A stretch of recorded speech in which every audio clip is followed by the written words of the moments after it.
ရိုက်ကွင်းမှာမျက်ရည်မထွက်လို့ဒရိုက်တာစီကအပြောခံခဲ့ရတဲ့အလှမဲ့တဲစုငိမ့်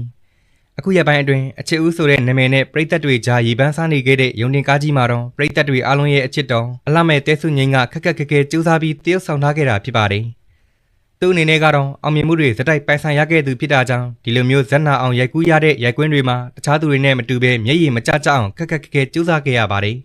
ဒီစကားကြီးကိုတော့မီမီကိုကိုနဲ့တွဲဖက်ရိုက်ကူးထားတာဖြစ်ပေမဲ့လည်းအတွေ့အကြုံရင်းနေတဲ့မီမီအတွက်ကတော့ဇက်နာကန်းတွေရိုက်ကူးရတဲ့အခါမျိုးမှာပြည်ပြင်းအောင်မျက်ရည်ကျပြီးတရုပ်ဆောင်နိုင်ခဲ့ပေမဲ့တဲတဲကတော့ဂလန်ဂလားနဲ့မျက်ရည်လုံးဝမထွက်ပဲငိုနေခဲ့လို့ရိုက်ကွင်းဒရိုက်တာအသေးနာအောင်စုခဲ့ရတာပဲဖြစ်ပါတယ်ဒီလိုမျိုးစုတာကိုလည်းရိုက်ကွင်းတကွင်းလုံးရှိမှပြောဆိုခဲ့တာဖြစ်လို့တဲစုငိမ့်တယောက်နောက်ဆုံးမှာတော့ငိုခဲ့ရပါတော့တယ်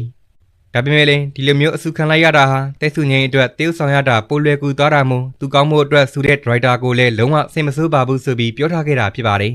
တဲစုငိမ့်ကတော့အသက်ငယ်ငယ်ရွယ်နဲ့တကယ်ကိုမှစူးစမ်းလုံးခဲ့တဲ့သူဆိုတာဒီစကားကြီးထဲမှာတွေ့မြင်ရမှာပဲဖြစ်ပါတယ်ခင်ဗျာ